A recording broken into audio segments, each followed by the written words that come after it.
வணக்கம். வாங்க இன்னைக்கு புடலங்காய் உசிலி எப்படி பண்றதுன்னு பார்க்கலாம். நான் எடுத்து வச்சுக்கிறது 1/2 கிலோ புடலங்காங்க. அதுக்கு வெங்காயம் எடுத்து வச்சிருக்கேன். நீங்க ஒரு கொஞ்சம் பெருசாவே இருந்துச்சுன்னா ஒரே வெங்காயமா கூட போட்டுங்க. எங்க காரத்துக்கு தகுந்த மாதிரி ஒரு பச்சை மிளகாய் வச்சிருக்கேன். இங்க பாருங்க, கடலைப்பருப்பு ஊற வச்சிருக்கேன். ஒரு 2 டேபிள் ஸ்பூன் அளவுக்கு கடலைப்பருப்பு ஊற வச்சிருக்கேங்க.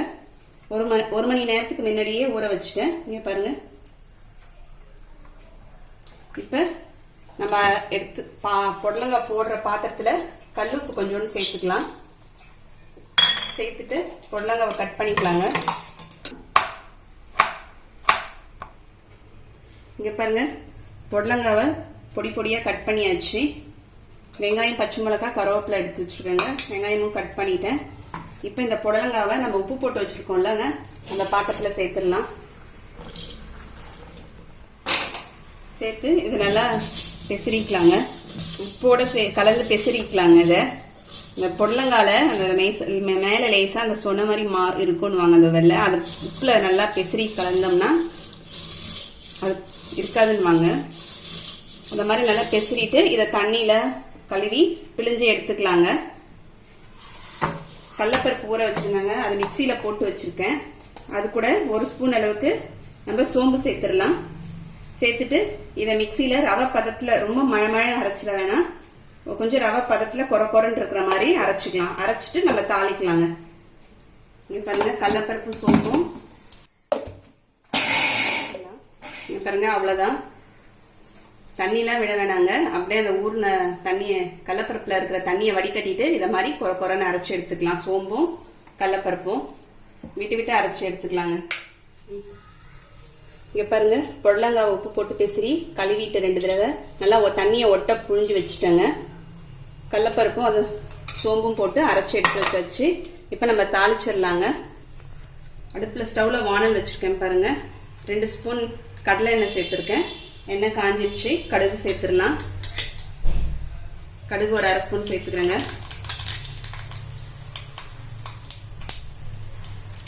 கடுகு பொரியுதுங்க. உளுத்தம்பருப்பு 1 ஸ்பூன் சேர்த்துக்கலாம். இப்ப வெங்காயம் சேர்த்துக்கலாங்க. வெங்காயம், பச்சை மிளகாய், கருவேப்பிலை. இங்க பாருங்க, வெங்காயம் லேசா வதங்கி கலர் சேஞ்ச் ஆகி லேசா பிங்க் கலர்ல வதங்கிடுச்சு. இப்ப நம்ம அரைச்சு வச்சிருந்த கடலைப்பருப்பு சோம்பு சேர்த்துக்கலாம். சேர்த்து நல்லா வதக்கிக்கலாங்க. இது உதிரியா வரணும், அந்த அளவுக்கு நம்ம வதக்கிக்கணும்.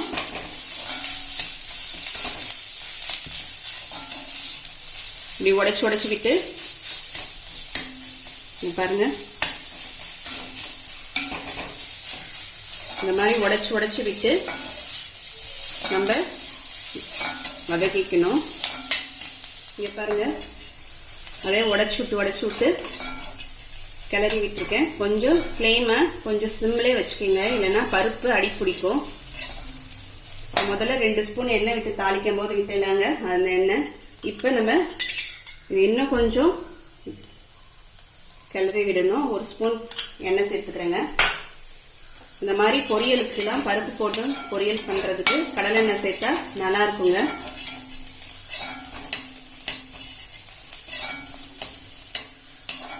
இன்னும் கொஞ்ச நேரம் அத மாதிரி கிளறிக்கலாம். இங்க பாருங்க, நல்லா பொலன்னு இந்த மாதிரி கிளறி எடுத்துக்கலாங்க. இப்ப இதுல புடலங்காய் போட்டுக்கலாங்க.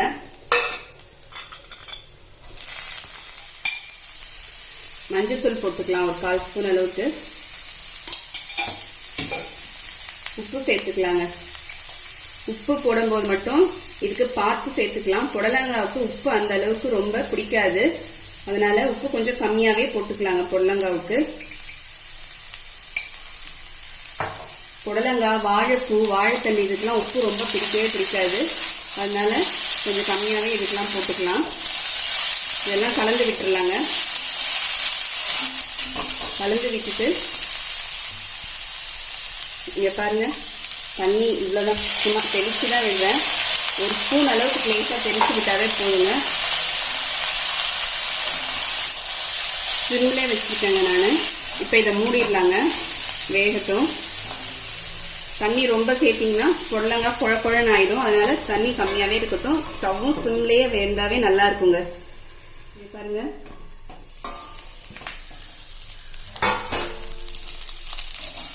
புடலங்காய் நல்லா வெந்துருச்சுங்க. நான் அந்த 1 ஸ்பூன் தண்ணி பாருங்க, அந்த 1 ஸ்பூன் அளவுக்கு தண்ணி தெளிச்சினேன், அவ்வளோதாங்க. ஏன்னா தண்ணி நம்ம விட்டுட்டோம்னு நினச்சிட்டிங்கன்னா தண்ணி புடலங்காய் கொல கொலன்னு ஆகிடும். இந்த மாதிரி கொல கொலன்னு இருக்காது. இப்போ நம்ம தேங்காய் துருவல் சேர்த்துடலாங்க.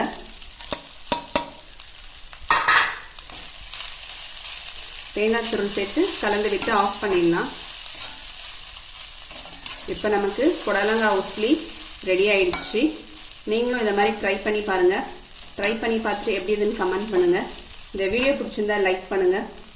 உங்கள் ஃப்ரெண்ட்ஸ்க்கும் ரிலேட்டிவ்ஸ்க்கும் ஷேர் பண்ணுங்கள். மறக்காமல் சப்ஸ்கிரைப் பண்ணுங்கள். கூடவே பெல் பட்டனையும் கிளிக் பண்ணிடுங்க. அடுத்த வீடியோவில் பார்க்கலாம். தேங்க்யூ.